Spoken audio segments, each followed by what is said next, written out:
Marine, আমি ঘুমাইলাম। কয়টা বাজে? অলমোস্ট 2টা।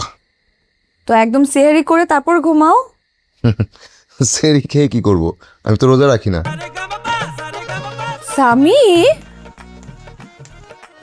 মানে রোজা রাখো না মানে কি? এত বড় একটা ছেলে তুমি বলতেছো রোজা রাখো না, অথচ বিয়ে শাদী পর্যন্ত করে ফেলছো। কেন রোজা রাখো না? চাপ লাগে। চাপ লাগলে সেটা আল্লাহ দেখবে। আল্লাহ কি বলছে? কোনো কিছু না পারলে সেটার জন্য চেষ্টা করতে। তো আমাদের তো চেষ্টা করতে অসুবিধা নেই। চেষ্টা করি কি সব হয় মেরিন? সামির,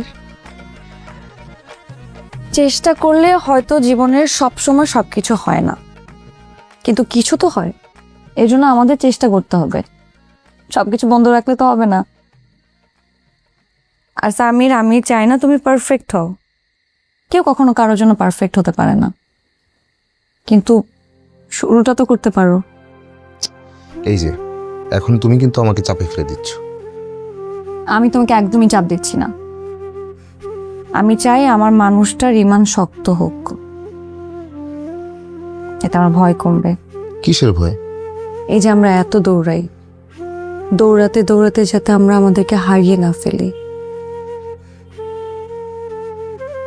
একদিন রোজা রেখে কি সব বদলে যাবে?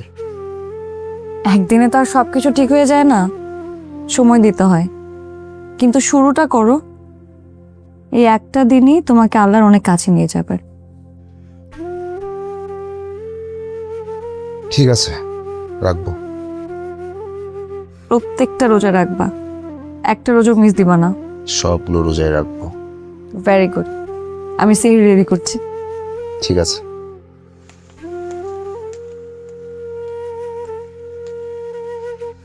তাহলে আর কি করা, বইটা পড়ে শেষ করি।